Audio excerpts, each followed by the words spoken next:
Hi and welcome to Teach Start, and today we're going to be looking at the super teacher voice. Now, one of the things that sometimes gets overlooked in training, either because the trainer hasn't sort of discussed it, or the trainee hasn't really taken in the importance of it, is the importance of voice. That is your biggest tool in your classroom by a long mile, by a long stretch, throughout the year. Your voice is critical. Now, I know that I've done a video recently about being completely silent, but obviously you can't do that for the whole year. And throughout the whole year, this is the thing you use to communicate most of the knowledge, and it should be. Now, I've also done a video about not overbearing PowerPoints with loads of information, and the reason is because you are the teacher, you're the person they're looking to for the information. They're not looking elsewhere for the information, they're looking at you. In today's video, we're going to be looking at how you use your voice to effectively engage them and to promote their learning, which is our job after all. So I went on training on this about, 11 years ago, something like that. And the guy doing it was probably the best trainer I have ever had. And what he said has stuck with me ever since, and I hope that you have training like this that just sticks in your mind. What he said is, as a teacher, you absolutely must hone in your Disney voice. That's how he described it, your Disney voice. What he means by that is, if you look at Disney, everyone's super excited about what they're saying. I am a Disney princess, and I am able to foster ice from the air, or whatever. I have no idea.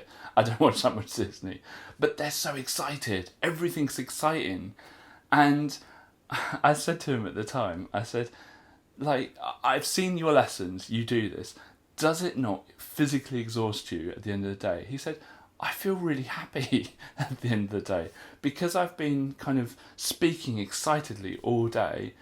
I feel really happy, and I end the day excited to come in again and present my next lesson, and that stuck with me because here's a person early in their career at that time, and struggling for ideas and trying to find how to move on to the next step.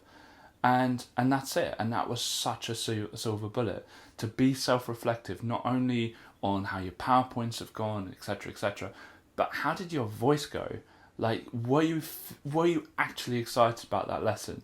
Remember, we are teachers because, yes, we're knowledgeable about our subjects, but we're also excited about our subjects.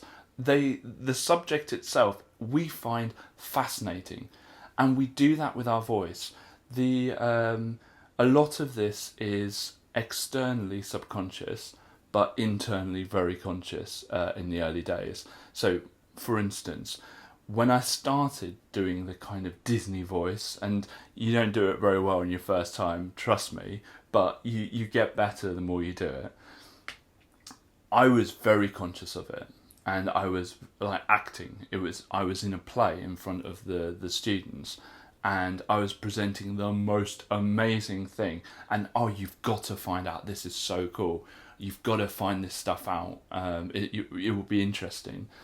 And probably to them, they probably thought it was a bit strange.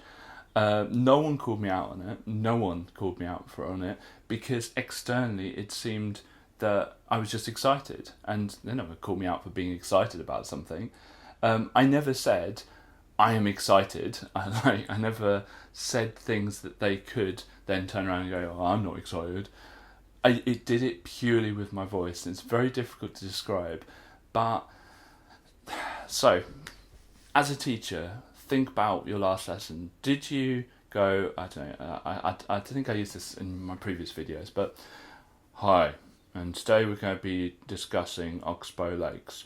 Oxbow lakes are a cut-off meander. Or were you more like, wow, right, okay, so we've got this meander, okay, so there's a bend in the river, and what happens is it gets cut off, and it leaves a lake behind because the river's found a better way. And this bit here is called an oxbow lake, which in Australia is called a billabong, which is quite fascinating. I like that one.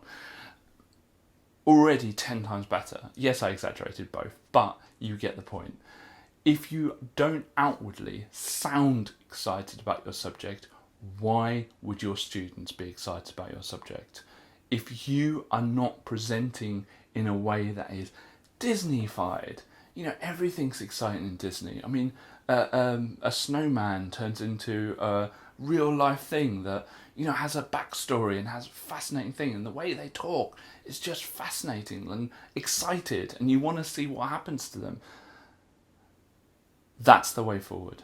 And it's not easy, and I don't pretend for a second that it's going to be an easy thing to do.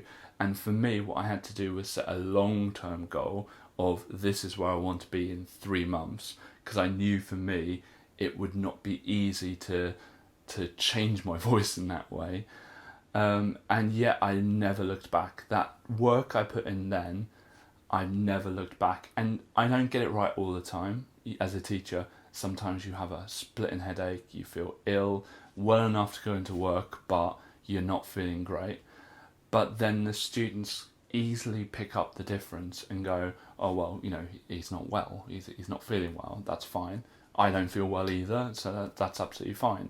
He's still excited about his subject, but he's just not feeling well that day. And that's absolutely fine. And I'm not going to pretend that with a snotty nose and a cough, this is the most amazing thing ever. Like, no.